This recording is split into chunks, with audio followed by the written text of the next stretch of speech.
Russell, she used the key phrase there. They're growing up to be entitled. And it reminds me of the millennial generation, pajama boy, this generation of wussies. So is that what we're getting because of this obsessive parenting?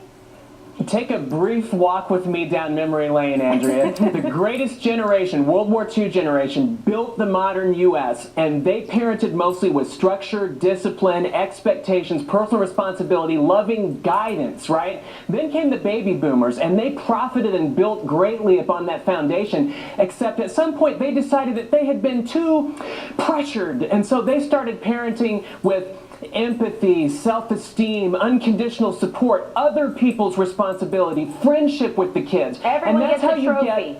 That's how you get not just this overly Mother Goosey bedtime stuff, but it's also how you get millions of Americans who don't mind spending twice as much as they earn, both as individuals and as a country. It all starts at home.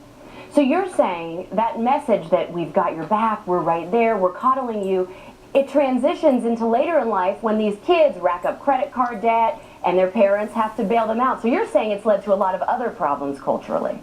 Yeah, I mean, parenting's a dance where the parent leads in the beginning, then there's some give and take, and by the end, hopefully, if everything goes right, the kid's able to lead. An adult American needs to be able to put himself to bed, go to sleep, and wake up ready to work the next morning. So by the time kids are Seinfeld's kids' ages, yeah, they ought to be expected to show some ability to do that without a bunch of parental coercion or coaxing.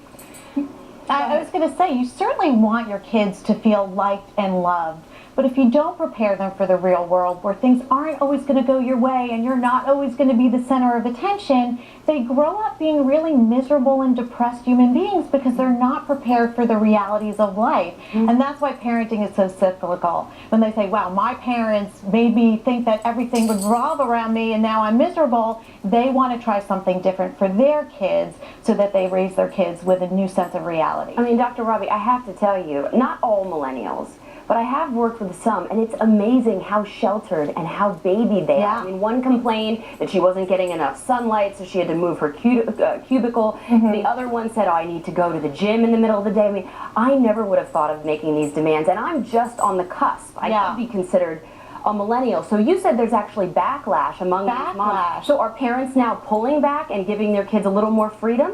I think so. They're saying, you know, I was the result of a helicopter mom, and I'm not so happy with the way that worked out. The world does not revolve around me, and I don't want my child necessarily thinking everything's going to be easy, because life is not easy.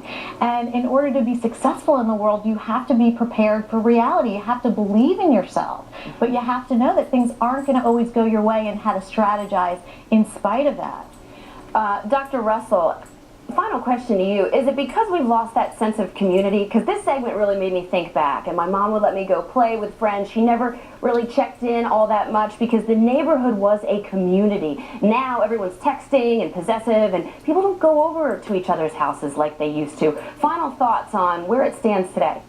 One of the downsides of all of the technology that we have, which has many wonderful applications, is I think that we have had less of an actual human connection in recent years, and part of what that causes is it causes people to see themselves less as part of something larger than themselves. And you have to see yourself as that to be happy, healthy, successful in the long term. It promotes an extreme sort of self-focus that gets us into this dopey area of this kind of parenting rituals around bedtime that Seinfeld was talking about. All right.